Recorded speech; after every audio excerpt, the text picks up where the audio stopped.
L'Europe et la révolution industrielle.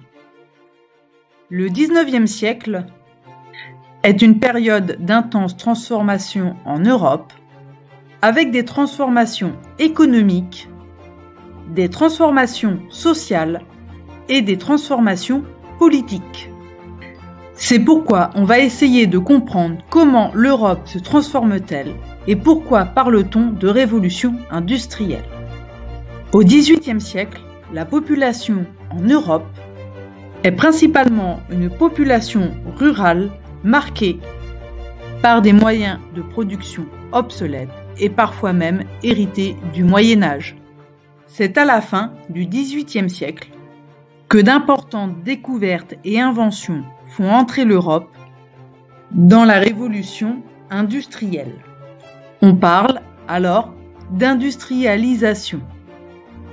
Une révolution industrielle est une période durant laquelle de nouvelles énergies et d'importantes innovations techniques bouleversent les moyens de production. La première révolution industrielle débute en Angleterre dès 1769, avant de se diffuser dans le reste de l'Europe et en Amérique du Nord.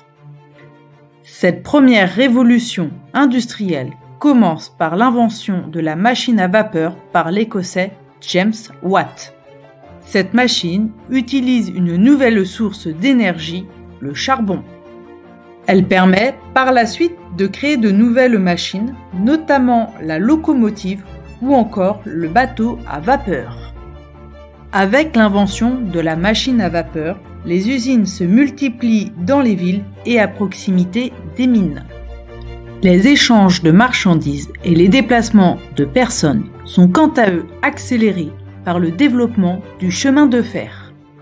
À partir des années 1880, les progrès techniques entraînent une deuxième révolution industrielle. Cette deuxième révolution industrielle s'appuie sur de nouvelles sources d'énergie, avec dans un premier temps la maîtrise et l'utilisation de l'électricité, puis dans un second temps la découverte et l'utilisation du pétrole. La maîtrise de l'électricité est marquée par l'invention de la première pile par Alessandro Volta et par l'invention de la première ampoule électrique par Thomas Edison.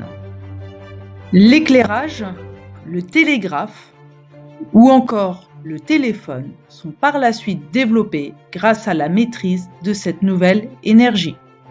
À la fin du XIXe siècle, une troisième énergie est découverte et utilisée par les pays européens. Ainsi, le pétrole, également appelé l'or noir, remplace progressivement le charbon en Europe.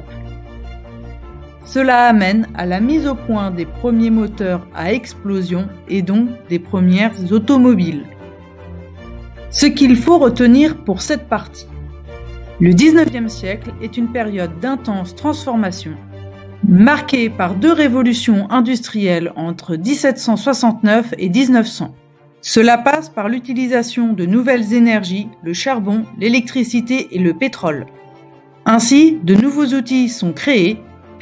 Les déplacements de personnes, les échanges de marchandises, ainsi que la production industrielle sont multipliés tout au long du XIXe siècle. Ces transformations amènent également de nouveaux modes de vie dans toute l'Europe et en Amérique.